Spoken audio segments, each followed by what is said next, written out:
Well, good grief. I mean, if Cody Rhodes all of a sudden walked in and he said to me, Simon, what do you want to talk about? I'd be like, Cody, we need to talk about a lot. Also, hello, my friends. You know the deal is Royal Rumble ups and downs, the only wrestling review show you need. This one is going to be a long one. It's talking about the Royal Rumble takes a long time, so let's also take this finger of power and give the good bits and up and the bad bits a down for the 2025 Royal Rumble. Stephanie McMahon also walked out to kick this things off. It's like, oh my gosh, this is the most people that has ever attended a Royal Rumble. So if you are a fan of one night Royal Rumbles, I would say goodbye to that, because in 2026, you're going to get a weekender. As expected, we also kicked off with the Women's Rumble. In number 1 was Io Sky, and in number 2 was Liv Morgan. This is when the commentators were like, oh, like Kermit the Frog. How is Io Sky going to get through this? Because she did pull numero uno, and I was like, you do know it's exactly the same for number 2, and nobody ever discusses this. Then Wade Barrett discussed it. So I appreciate that, Wade. And hopefully we continue this on. When it comes to 1 and 2, it may as well be Blazo or Blazoo. What? The commentators then made some sex jokes because Michael Cole accidentally said that Liv Morgan had only lasted 1 minute last year. Don't get mad at me, that's what he did say. When we had a sort of surprise, and number 3, here came NXT's Roxanne Perez. She was smashing people all over the place when Lyra Valkyria walked in at 4. I laughed. I can't help it because she kept her Intercontinental title belt on as she ran to the ring. I don't know why that's funny. It just is. It just doesn't seem very comfortable. She also destroyed Liv Morgan with this massive kick. And this is when WWE introduced us to the Royal Rumble lower third ticker graphic, I suppose. But we got these in both Royal Rumbles and it just gave you information. It told you how long people had been in there. It was a super smart addition. So whoever did add that, you deserve a raise and you deserve a salute, I suppose. But on this dumb show, you are getting it up. Chelsea Green was in at number 5, so I was like, well, I smell shenanigans. You're trying to tell me by random the brand new IC champion came out and the brand new US champion came out? That is absolute baloney. As always, Chelsea was excellent because she thought she'd thrown everybody out but totally failed when she got whacked in the face. When in at 6, here came B-Fab. Now, I'm not putting this on B-Fab, it was just at this point when I did notice, and I think a lot of people have spoken about this, we had that Royal Rumble effect again when you're like, well, who is that person's music? Who is that person's music? And why don't I understand any of this music, even though I'm a geek and I watch every single piece of WWE TV? The answer is, the entrance themes still aren't that good, and we talked about this in 2024, but it's just so glaringly obvious when you get to the Royal Rumble, so we need to fix this, and we need to fix this not quick, you can take your time, it's not that important, but it's most definitely getting it down. Because all that happens is that you get the whole 3, 2, 1, and you're meant to explode, but instead your face does this. 7 was Ivy Nile, and I think she thought the Royal Rumble was in Germany because she did a bunch of German suplexes. That was a dumb thing to say. And out at 8 was Zoe Stark. Now, Michael Cole said that she was representing the Pure Fusion Collective. I was a bit like, Mike, we don't say that anymore. We call them the PFC because that name was really dumb. Number 9 was Lash Legend, and she continues to get better, especially when she punched Io Sky right in the face. And I think she was using Lyra Valkyria as a weapon. I was watching this at 1 in the morning. It may have been the other way around. The point is she looked good. Because B-Fab had shown out a little bit, Chelsea Green then grabbed her and threw her to the ring. That felt like some sort of trial run. When we did get to number 10, you know the deal with the big 1-0. You got to send out a star. Here came Bianca Belair. I'm not kidding, there were so many people in the Rumble at this point, but it tied into what Bianca was going to do, because people kept running into the corner, and she kept backflipping over them like she was just taking a walk to the shops. I tell you, Bianca Belair, she doesn't make any sense, she's too good. Number 11 was Shayna Baszler, and once again, Michael Cole said Pure Fusion Collection. I was like, dude, you gotta shut up. When I tell you, Lyra Valkyria did a kip up in the middle of the ring, I almost started a kip up, nip up counter for this Royal Rumble. Everybody did it in the women's, everybody did it in the men's. It was as if before they had come out, somebody had a gun and a hostage. Now listen, if I don't see 42 nip up, kip ups, somebody's getting shot. I mean, that is a serious situation. We also made sure that Ivy Nile threw out Lyra Valkyria, and she did this with her hands that wrestlers love to do, and she was either saying, I'm hungry, or I'm coming after that IC championship. So this was our first side quest, I suppose. But that what makes a good Rumble, they shall fight soon. Number 12 was Bayley, and I really appreciate the fact we sold her like a legend. And of course, when she got in there, she looked at Io Sky, and Io Sky looked at her. They have history. Unlucky number 13 was Sonya Deville, although she understood the assignment because she legged it to the ring. When Michael Cole went, oh, she's the evil, by the Pure Fusion Collective. I was like, I don't think that name could get any more silly. That said and should never be said. She was able to murk Chelsea Green as well, and all the fans booed. And listen, I'm now going to give the stupidest up I've ever given, but I mean it. This is when the PFC worked together, and I was like, why can't we do this on normal TV? They barely turn up on Raw and SmackDown anymore. So this is me manifesting, man. They look really good as a trio, so let's do more with them. I'm giving it an up. Also, it does tie into the Royal Rumble. Sometimes you need your friends. Maxine Dupree was number 14. She just had a warm and fuzzy in your tum-tum moment because everybody loves her. And she was able to throw out Ivy Nile. So if Ivy does go after the IC title, Maxine Dupree should go, excuse me, I'm the first in line. Maxine instantly got tossed by the PFC, who went, ha ha ha ha, like they were actually supervillains. When we got to number 15, and here came Naomi. Now, she does have recognizable music, so that works. And of course, it meant the tag team champions were now in the ring. So they grabbed Zoe Stark, whoop, said goodbye. Bayley also heard Shayna Baszler out there. Sonya Deville did get eliminated. And listen, maybe I missed it, but I didn't see what had happened. And the commentators had to go, Sonya Deville has fallen into the Phantom Zone. You shouldn't do that, because if you do miss eliminations, and we'll talk about this in the Men's Royal Rumble too, it just feels so lame. That's a down. Number 16 was Jada Parker from NXT, when Wade Barrett made an N'Golo Kante joke, because I did not see that coming. When Green threw out Lash Legend, and yep, all the fans chanted for Chelsea. Number 17 was Piper Niven, so once again, we are going to have to check the legitimacy of this Royal Rumble. But of course, she is Chelsea Green's secret Hervis. As always, Chelsea just backed off and she left Piper to do all the work. You have to assume the Mania match is coming as well, because at one point, Naomi threw Chelsea onto the ring apron. And this is when Niven tried to help her friend, but Naomi got out the way. So who eliminated Chelsea Green? It was Piper Niven. I like these secret seeds, or this secret sauce that we do plant, and again, I think they will fight at Mania for that US title. Subplot up. Number 18 was Natalya, who was wearing a snazzy hat. And number 19 was Scott Steiner. I mean, it wasn't, it was Jordynne Grace. But of course, she comes out to those ambulance sirens and my brain can't help it. But of course, she has signed properly with the WWE, so this is her quote-unquote proper debut. And it was just such a nice moment. I mean, she has busted her ass, Jordynne Grace, and she's going to do great in WWE. I enjoyed this immensely. She also threw out Jada Parker, so she did get an elimination. And this DVD, she hit on Piper Niven. I mean, fair play to both of them. Piper always understands what to do. It actually got even better because Naomi and Jordynne Grace then had a moment together because of their TNA history when Bianca was like, I don't care about this, and she tried to throw Jordynne Grace out of the ring. Now listen, I don't think Bianca Belair would be a better heel than she would be a babyface, but her facial expression did rule, and once again, what a good side quest. Giving it an up. Number 20 was Meat Chin when we got to 21. And if you want to play, well, who did get the biggest surprise pop of the evening? This has to be the number 1 entry. It was Alexa Bliss. So fair play to WWE, who worked us all. There were so many reports out there, but you can't get mad at this. It's the whole point of professional wrestling, and it probably actually contributed to this cheering being so damn loud. It was a moment, my friends. It is an up. I mean, she did have that damn Lily doll with her, but they probably already sold 1 million of them. Tick the box. Number 22 was Lena Vega, who for some reason was dressed like a Final Fantasy boss. And number 23 was Candice LeRae, who was my pick for the Royal Rumble. I mean, if you've seen SmackDown ups and downs, you understand. And if you didn't, well, more fool you. Now listen, this is when the Women's Royal Rumble did just hit a little bit of a lull, and I suppose that was always going to happen. But it wasn't great, and I do have to give it a little bit of a down, because you kind of sat there twiddling your thumbs. However, even at number 24 was Stephanie Vaquer from number 24. That worked. There was also gibberish that came out of my mouth, but to be fair, she did just point at the WrestleMania sign. I was like, damn it, not now. It also meant that 25 was going to have to get a big reaction too. WWE hit a home run with that. It was flipping Trish Stratus. She even gave Jordynne Grace a Stratusfaction. So once again, we are just living in La La Land. If I had told you a year ago, oh my gosh, Trish and Jordan are going to get into it, you're going to slap me around the face. Number 26 was Raquel. I'm now a bad guy, so I wear sunglasses. And she wore sunglasses to walk out 4 steps, and then she put them on the floor. So Raquel, you'll never see this, but you are becoming one of my favorites. That was hilarious. Her and Liv Morgan also threw out Natalya because, of course, that's f***ing teamwork.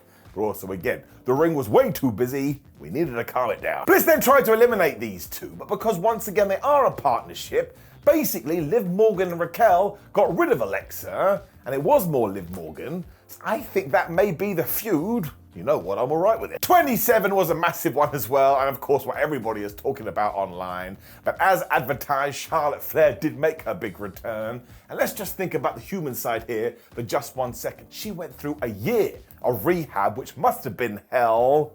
So that is quite the inspirational tale. I actually think she spent those 12 months just creating her entrance gear here. I tell you, man, you've never seen so much material, and she kind of looked like a playing card. We're also selling this idea that Charlotte knows how privileged she is, which could be why she took 42 hours to get to the ring, when she just chopped everybody, and I don't care, man, you can get mad at me. I was happy to see her back. She then got rid of Michin when we got, I'm not kidding, the 78 kip up.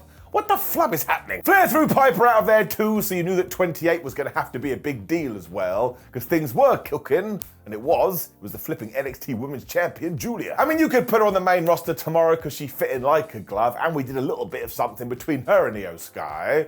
When Julia threw out Jordynne Grace, I think somebody may be starting in NXT. Now, entrant number 29 made me so damn happy, because it was Nia Jax, and she got booed out of the building, so Nia started looking at everyone like they were pieces of crap. Honestly, her facial expressions were so funny. Well, she's doing it too. She's becoming one of my favorites. Given that Zelina Vega was on the ring apron too, Nia just pulled her to the floor before she even got in the ring. So I was doing the dance of joy, because this was our first occasion of, wait a minute, these Royal Rumble rules are so stupid, but never change them because they fill me with glee. She also faced off with Trish Stratus, so maybe that's going to be something. When she got rid of Candice LeRae. I mean, we tried, Candice. We tried. Nia then instantly threw Stratus to the apron when we got more of these shenanigans, because of course Candice is friends with Nia Jax, and because LeRae hadn't gone to the back, she was like, all right. She grabbed Trish Stratus's foot and she pulled her to the floor. And the ref was like, well, I'm sorry. That's what the rules say. So Trish Stratus was out. And I tell you, if we do Nia Jax versus Trish Stratus, once again, I'm going to be wiggling and jiggling.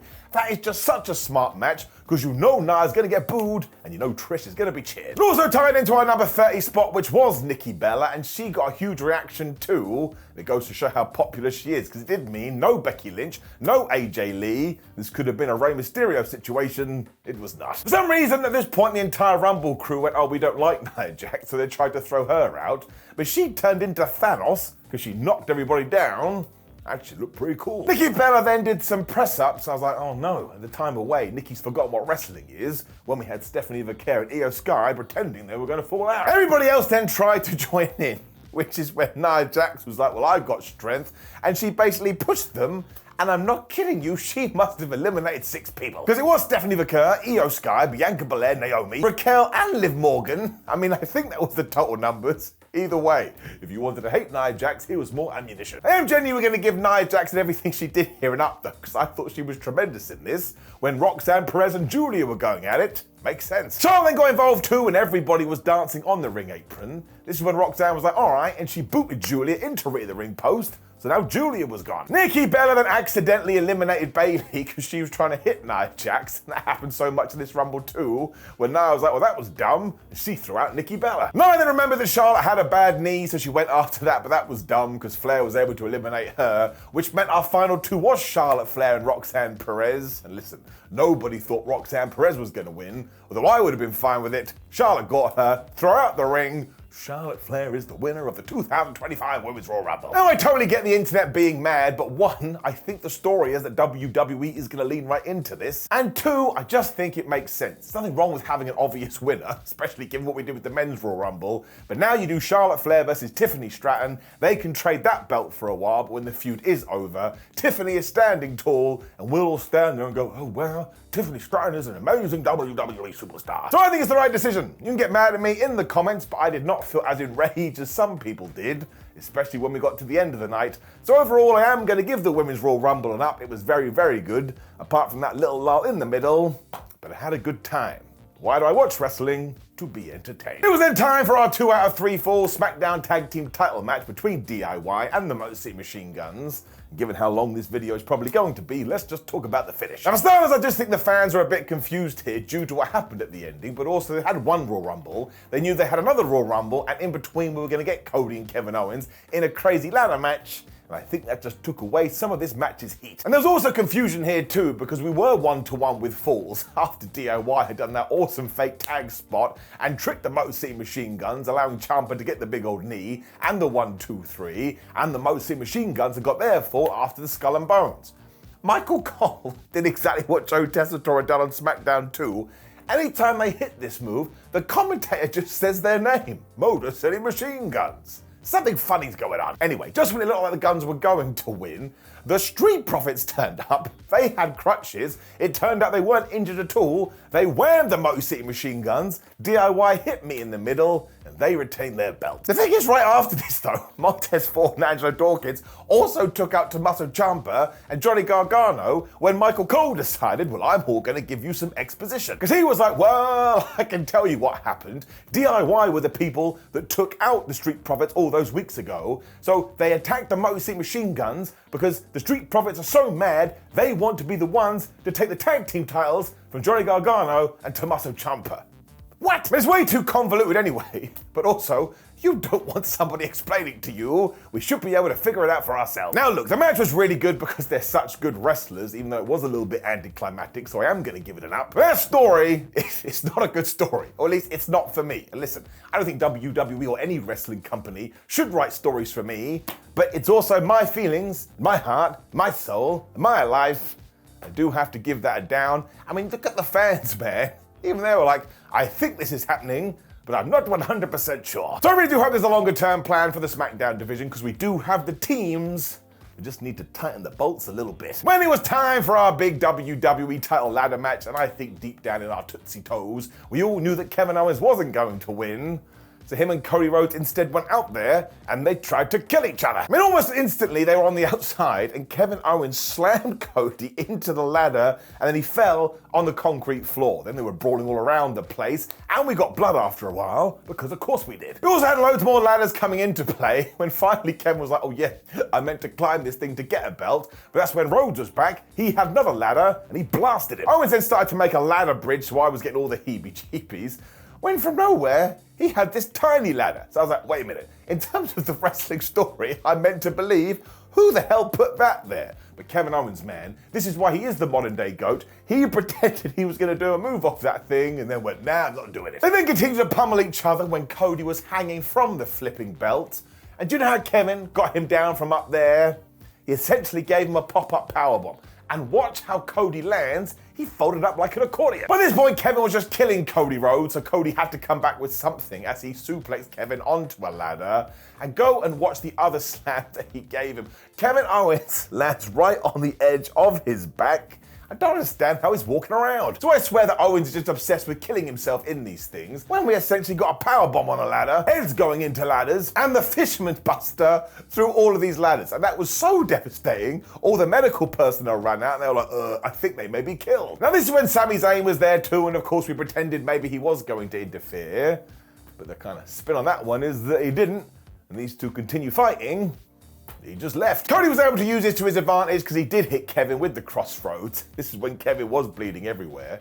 And when Owens got back into this, he was like, well, I'm just going to give you a package pile driver through Alan the announce table. Now, of course, that would have been horrendous, but I think I would have preferred it to what we did get, because Cody reversed it, and because we had that ladder bridge, Rhodes Alabama slammed Kevin Owens through that thing, and he went headfirst onto the ladder, and he smashed into the floor. Apparently, he's still alive. It also meant that Cody Rhodes could climb up the ladder to grab both the belts, and he did retain. But honestly, as far as ladder dances go, it had story, it had violence, it was brutal. But my gosh, they couldn't have done more. And when you take this feud and you put it into a nice, neat little package, well, I think they absolutely kicked ass. And really, in many ways, it did happen over a year ago. These fans are also super duper into it. There ain't no two ways about it. It is absolutely getting an up. Now, please ensure we have an amazing story for Kevin Owens. He's a man. We then got our big Royal Rumble by the numbers video. Thank goodness for that. Because if one year we don't get it, well, I wouldn't go outside, my friends. You may die. We also learned that Rey Mysterio had pulled number 1 and Pentagon had pulled number 2. And that's just good, man. And it also meant we got to see Penta versus Rey Mysterio in a mini match. And yeah, we probably should do that at WrestleMania. Now, there was a bit of a whoopsie here, because at one point Rey threw Penta to the floor, and apparently only one of his feet hit the ground. That's like me telling you, oh, I'm not bald, I shaved my head for fun. But hey man, shit happens. Number 3 was Chad Gable, which also meant essentially we got a 3-way. So I was shouting, we should do that at WrestleMania. Do you know what? I enjoyed it so much, I'm giving it an up. It was the workers' wrestler start to the Royal Rumble. Number 4 was Carmelo Hayes, and actually, if you wanted to make it a 4-way, that would have been fine too. And him and Chad Gable teamed up for about 8 seconds, then they fell out again. So when we do the By the Numbers Royal Rumble video for 2026, I want that stat in there too. Number 5 was Santos Escobar, which means he's just going to be moaning come Friday, because all he does is moan. But he did hit Penta with a Mexican destroyer. The move is back. He also then got 619 in the face. It sounds dodgy. Everybody was down at this point, and that was because at number 6 was going to be Otis or Otis. And of course, he hates Chad Gable, so those two started to fight. And this deadlift German suplex that Chad gave to him was so good, especially because Otis popped up and he no-sold it. Nobody was able to be thrown out there when we did get to number 7, and it was Scott Steiner again. I mean, it was Bron Breakker, but actually that one does tie in. Honestly, he got in the ring and murder was on his mind. He just wrecked everyone. He will main event WrestleMania one day because he's too good. He also got rid of Santos Escobar, which did make him look like a badass. When in at number 8 was Tozawa. I was like, I'm sorry, Tozawa. I like you very much, but I've been watching all wrestling TV, and you never said the words, I declare for the Royal Rumble. You've got to get out of here. Now, given the Bron Breakker threw Carmelo Hayes out just before this as well, Carmelo was like, oh, I'm mad at you, Tozawa. So he punched him in the face. Now, poor Tozawa, that's all that happened to take him out of the Royal Rumble, and he literally got dragged to the back. This is when we learned a new wrestling law as well, because Triple H was there going, oh my gosh, we need someone for the Royal Rumble. And because I Show Speed was hanging out playing Nintendo, he took Tozawa's spot. So listen, next year, if I see a shot of the gorilla position and wrestlers aren't just hanging out going, oh yeah, I'm ready to go, you haven't learned it all. Somehow he had music good to go as well, so that was very convenient. And look, I don't mind this. Drew Carey, Johnny Knoxville, the list goes on and on. If you want to take someone that's super popular and throw them in the Royal Rumble, just do it. I mean, Speed has millions of followers. Listen to the crowd, they were quite excited. It all comes down to the fact that WWE is thinking about business, and I can't be mad at that. Although he did help Chad Gable throw out Otis, and I don't think I'll ever get over that, especially because he celebrated by doing Ronaldo's sweet pose. Once again, I was like, man, where the hell are we? The timeline then shifted again, because Bron Breakker started hitting the ropes, and he killed Speed with a spear. Look into my face. Look into my eyes, ladies and gentlemen. I'm trying not to laugh. He squished his face so hard into the mat, I was like, I'm a bit worried here. That looked horrendous. He also then press slammed Speed out of the ring, who went right into Otis's arms, and he was like, wait a minute, you have to be on the floor. So he threw him into the announce table. So I'm sorry. I have to give it an up. There was something very entertaining about it, and it put a smile on my face. I think, once again, that's the point of wrestling. It was then time for number 9. I was a bit like, please be my nan or something, because I just need a bit of a break. But it was Sheamus, which was actually very nice and better than my grandma. The big 1-0 was then Jimmy Uso. He decided to dance to the ring, and I was like, well, yeah, how else do you get ready for a Royal Rumble? And this is when it all started going off again, because he climbed to the top rope, he did a crossbody,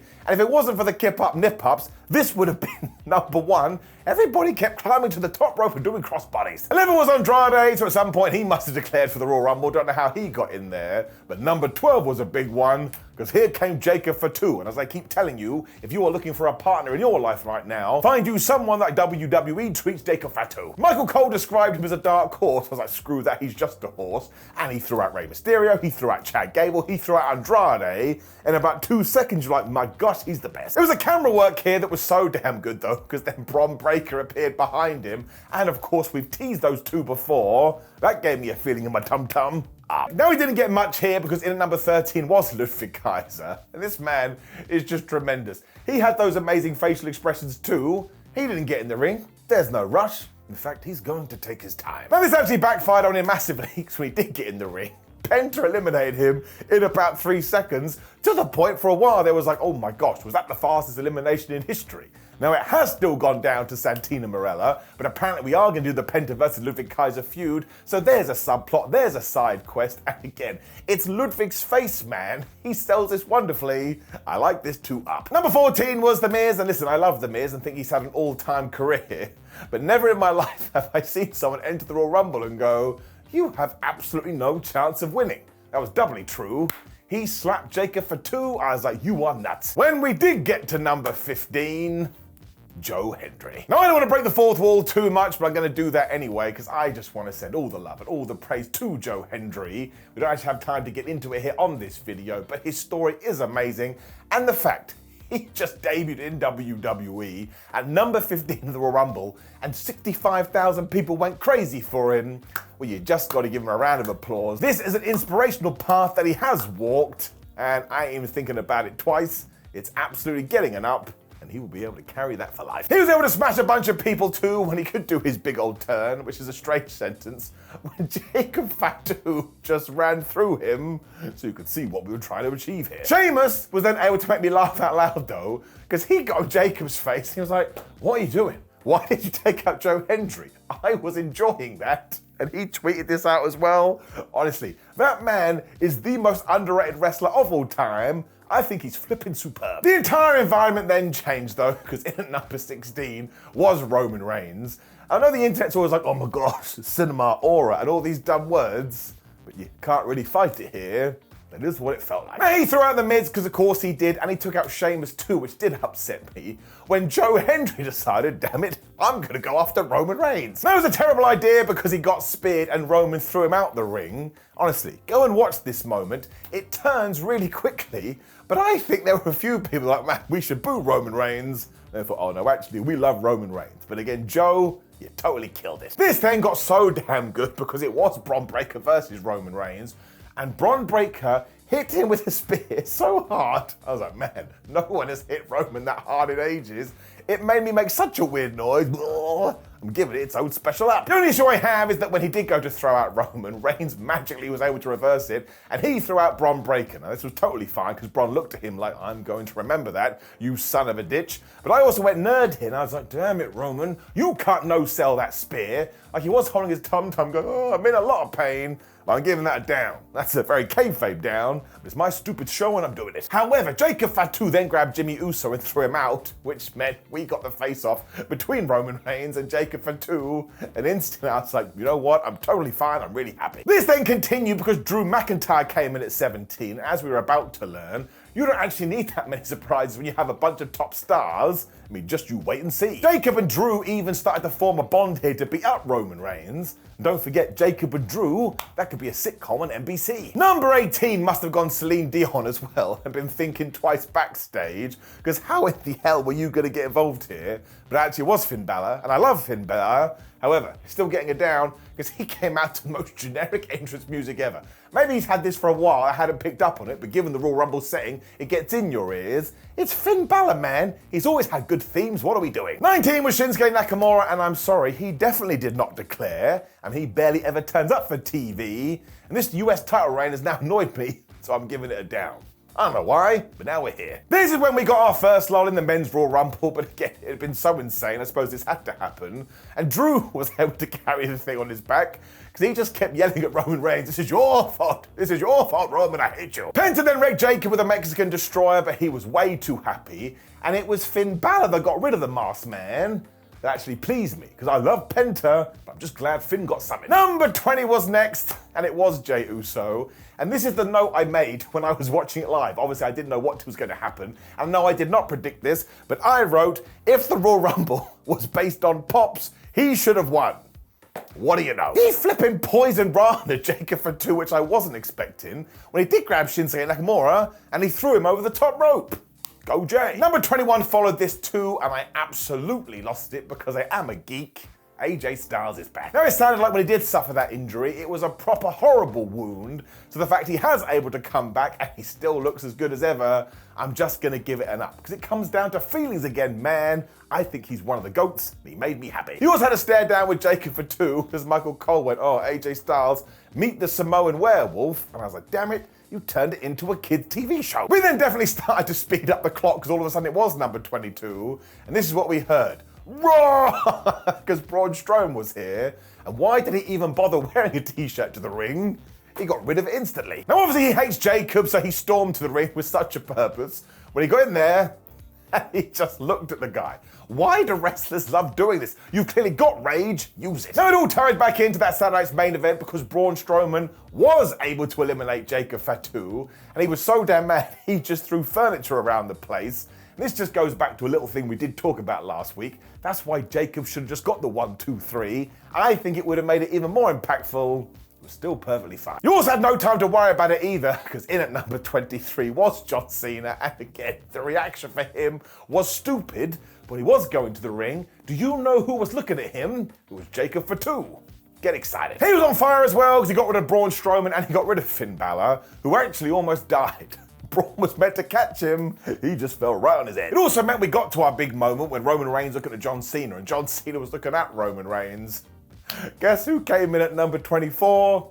It was flubbing CM Punk. Now, I really thought this was majestic stuff, which is a dumb thing to say, but in what universe did we ever think we were going to have John Cena, Roman Reigns, and CM Punk just hanging around in a Royal Rumble? So you do have to give it an up. I was excited, man. And trust me, sometimes that doesn't happen. They're all so busy staring into each other's eyes too. Number 25 was Seth Rollins. And just take what I say and copy and paste it. This rule. Seth was able to vanish into his own entrance video as well because the shade of red he was wearing was exactly the same. And when he got in there, man, he made a beeline for CM Punk, which means Roman and Cena were also fighting. This also tied into the fact we had about 68 stories happening all at once as Drew walked around going, oh, I hate all of you. When I half expected number 26 to be The Rock or something, because it was so unhinged, but actually, WWE got it way better. It was Dominic Mysterio. He was also able to hit the Splash of the Frogs onto John Cena when he tried to three amigo Roman Reigns, and of course it didn't work and he got snapped in two. Sami Zayn then came out at number 27 and he did go shrug emoji and went after Seth Rollins, and Seth ain't gonna like that. And number 28 was Damian Priest. This is when I was like, once again, man, any of these people could win, and I'd probably be fine with it. He was able to throw out the condom, which makes all the sense in the world when LA Knight was in at 29. This is when we got a yeet off. I don't think we're in Kansas anymore, Toto. Zayn was then helping Roman, and of course Drew can't handle that, so he started to rage out. But when he tried to throw Sami, Jey was like, well, I better help my friend. But Drew got out of the way, so Uso smacked Sami Zayn right in the face. This was like earlier, Sami Zayn just got eliminated by Jey Uso. Something bad is coming. It was then time for number 30, and honestly, I was so engaged. I was like, well, man, who can that be? And it was Logan Paul. Just gonna give it a down, and we can move on. If you know, you know. If you don't know, don't worry about it. And he lied to us as well, because he acted like he wasn't gonna get in the Rumble, but he did, and he started to fight with LA Knight. And when they were doing some moves, Damian Priest kind of just grabbed Drew McIntyre, and he threw him out. I was like, wait a minute. That is the most non-over-the-top moment to throw somebody like Drew out. Like he had the greatest year in 2024. Something doesn't add up. I mean, I'm sure we could be heading for Damian Priest versus Drew McIntyre at WrestleMania, but I think we do have to give that one a down. Again, when someone of the status of Drew goes out, it should make you go, I can't believe it. I don't think we achieved it. Logan Paul then did the Kofi Kingston spot because he jumped on the alley announce table before he jumped back on Simba the Steel Steps. When it was LA Knight that eliminated Damian Priest. It was then AJ Styles that threw out LA Knight, but just as he was about to go for the phenomenal forearm, we got more stupid Rumble rules, because Logan Paul had been hiding, and he grabbed Styles, and he threw him to the floor. So maybe we're gonna do AJ Styles versus Logan Paul. Now I was so mad at this, which makes me a nerd, because that was absolutely the point, but let's just ride that wagon into town. I am giving it a down, because in my stupid brain, Drew McIntyre should have gone out after Logan Paul. I get it, it's a really sad, lame thing to say. CM Punk then snuck up behind Logan Paul and gave him a GTS. I just said, thank you, my friend, thank you. Finishes were then going off all over the place, which meant we could get to one of our final stare downs, but this one was pretty damn good. Roman Reigns was looking at Seth Rollins, the Shield feud that will never end. They really got into it as well when Roman almost threw Seth and Seth almost threw Roman. But when they were teetering on the ropes, do you know who spied this from afar? Was like, I'm gonna tip both of you to the floor. It was the damn CM Punk, man, and no one ever called him that before. I could not believe it. I was like, this is some good Raw rumbling. So it really was smart, and it really was clever. But because Punk was watching these guys, he then fell foul to this too, because Logan Paul stuck up behind him. And that's right, Logan Paul eliminated CM Punk from the damn Royal Rumble. So yes, this is me biting the bullet, it is me feeling the frenzy, and it's me reacting how WWE wants me to react. That's okay. Probably means I am having a good time, but I'm not just gonna give it a down, I'm giving it the brown down. And that's right, we haven't done a brown down in over a year, but the red hand with the down on it has arrived. Yeah, I know, it's absolutely pathetic, but once again, I can do whatever I want. Logan Paul, brown down. And also in the last three were Logan Paul, Jey Uso, and John Cena, which is totally wild, but it was on the outside that maybe things were more interesting, because Roman Reigns, CM Punk, and Seth Rollins, they really got into it. Because not only was Seth stomping Roman Reigns' face into Simba the Steel Steps, but he was flipping off Paul Heyman, all of these guys were fighting, the officials couldn't calm it down, to the point, if you want to walk into my house right now and say, Simon, I think one of the main events may be this triple threat, well, I think I agree with you. At this point as well, I was like, well, now obviously I know who's going to win the Royal Rumble. It'd be like Mr. Donut giving you a free donut, then actually you looked inside, and it turned out to be an eclair. Now, John Cena is going on his greatest hits tour, so he was actually going to hit a double AA into both these guys, and that man is not human. But this is when Jey Uso was able to slip out. He super kicked Logan Paul right in the face, and honestly, John Cena clotheslined Logan Paul out of the Royal Rumble. He hit him so hard, I may have laughed just a little bit. It also meant the final two were Cena versus Uso. And at this point, I was being such an idiot. Like, oh, isn't this nice? We're gonna give Jey Uso his moment. Before John Cena kind of does go, great job, kid, and throws him out. But that's not what we did at all. Because after John Cena had done his 5 moves of doom and Jey Uso had come back with a spear, these two were also teetering on the ring apron.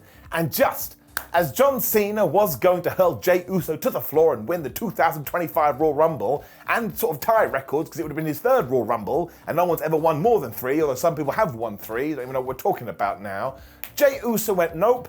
He bopped John Cena, who basically slipped to the floor, meaning Jey Uso just won the Royal Rumble. Now, I totally lost my mind here because I could not believe it, but I will tell you this, my friends. You can get mad at me, you can yell, you go, Simon, you're paid for by WWE, which makes no sense. The other side says I'm paid for by AEW, but this is one of my favorite booking decisions that WWE has ever done. Because John Cena winning the Rumble would have been fine, but John Cena could have got in there and been eliminated in 2 seconds, and he still would have been John Cena. You can't match his legacy, he's one of the best ever. My prediction was CM Punk as well, but even then, CM Punk is a super duper whooper megastar, whereas Jey Uso is on a tear right now. He sells merchandise, people love him, and I've said it time and time again, I want to be his friend. That's a psychopathic thing to say, but I just have a connection with him. So to allow him to win the Royal Rumble, I think it's perfect. And now it always tells you, if you do get behind a guy, well, maybe we will pull the trigger. And I'm sorry, I've been watching WWE for a long ass time. There was a huge 2-decade period when that never happened. It also made the Charlotte Flair win better, because there's your obvious win, and here's your surprise win. And for all those people that are going,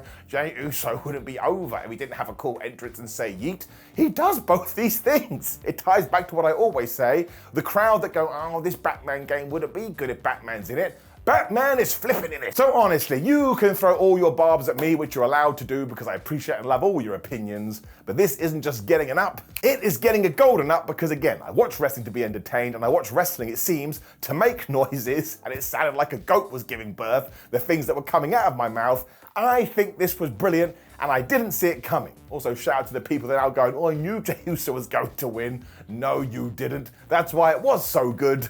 Flipping golden up. So I've seen there has been a lot of criticism on the internet to this, and again, more power to you, but I did not experience that at all. In fact, I had a great time with the 2025 Royal Rumble. It's getting it up. Like the video, share the video, and subscribe, and you can click the video on the screen for my ups and downs for SmackDown. You know, it's kind of pointless and redundant, but watch it anyway. But anyways, I love you, my friends. See you soon.